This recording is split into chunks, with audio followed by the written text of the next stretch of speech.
Sights and Sound Deep Dive. Here we go.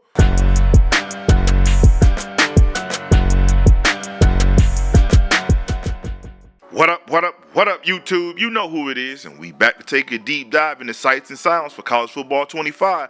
But before we do, you know what I'm about to say, man. Smash the like button, smash the subscribe button. It's only a thumb movement, and I will be giving away a copy of College Football to one of my lucky subscribers in July, and it could be you. We on the road to 1,000 subscribers, and I can't get there without you. Now let's get into the info. First things first, let's talk about the vision.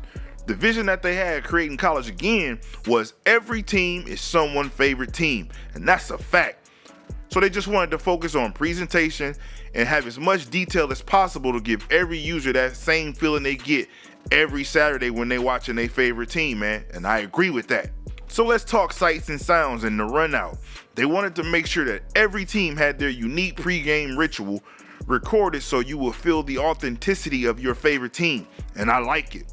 The key about the runouts is so you as a fan can feel the excitement of your team taking the field. How long will you watch this? Who knows? But I will be watching Michigan's each and every time, just FYI. And I don't think I can ever get tired of that. But yeah, I'm definitely going to be watching my team. I don't know what you're going to do about yours, but I'm watching mine. So motion capture was key to ensure that the accuracy and the details of all props, historic items, and all the brand new traditions of game day was captured. Everything was built exactly how it is in real life. They actually built a 2-story ramp to replicate the hill from Clemson. That's crazy. They built the stairs for Notre Dame for tapping the play like a champion, as well as tearing through banners for Georgia, Florida State, and others. They traveled to Gainesville to get Florida's exact scans. That's not biased. Yeah, okay. And got scans of them tapping the Gatorhead. So basically, they went all out to try to give us the best pregame experience possible, which I respect and say thank you. Now, when it comes to mascots, EA did all they could to get over 50 mascots in the game. 40 team mascots and 10 real animals, man, to represent their schools. They went all out to make sure that the team mascots were represented properly. I like it, you know what I'm saying? I mean, you know what the mascot is for us. It's just the M, you know what I'm saying? We a Wolverine, but ain't nobody trying to get one of them wild animals, man. It kills somebody. Now, with turnover traditions, this is the new era of college football. Teams have adopted certain traditions, turnover traditions, to celebrate a turnover for the defense. EA captured this as well, with chainsaws, championship belts, basketball hoops, and even a throne. That's crazy, but I'm praying that they got them turnover buffs. You know, I mean, I know I'm biased, but I want them turnover buffs, but that's still, to have that in the game, is so dope and it's crazy. So next is the field we play on. EA visited or requested references of all school stadiums, and they got over an average of 1,000 photos per stadium. That's crazy. They also plan to update stadiums before the launch as new photos come in. And then let's talk about this. This is I know we all like how our outfits look. So suit up in your favorite uniform. With all the uniform changes that you deal with in college football, EA wanted to give us the same feel where we can mix and match whatever uniform our team uses in real life. This means helmets as well. This is a nice touch. I like it. Now let's talk crowd noise. I told you, I am a sound guy. So for them to visit actual games and capture the sound is amazing.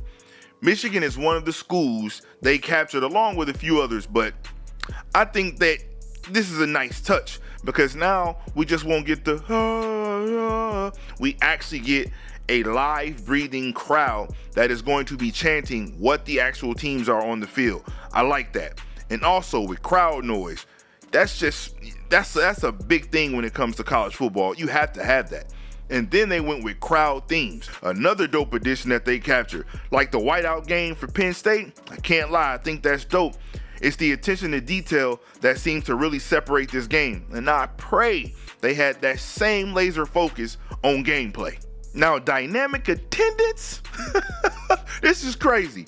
So basically, if you don't have as many fans in the stands, the crowd noise will not affect the other team. But when the stands are packed, the stadium pulse goes up. I feel like this would be mainly for dynasty mode because you know when you build a team or you losing seasons, your fans are either with you or against you, but I still think this is a nice touch. Now the most important section to a crowd is what? The student section. We know the student sections is nuts, man. And they wanted to make sure that they added that to the game. The student section will basically be standing the whole game, just like they do in real life. Not only are the big moments captured, but also the heartbreaking ones as well.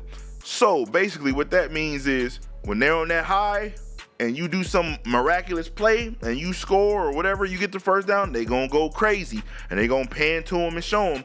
But in the same token, if you kick a field goal and they go wide left and y'all lose the game, it's gonna pan right to them same sections and them students gonna be disgusted, sick, with that look on their face like, I can't believe we lost. I think this is amazing. They did some things with the hand signs for fans and chants as well, which is cool.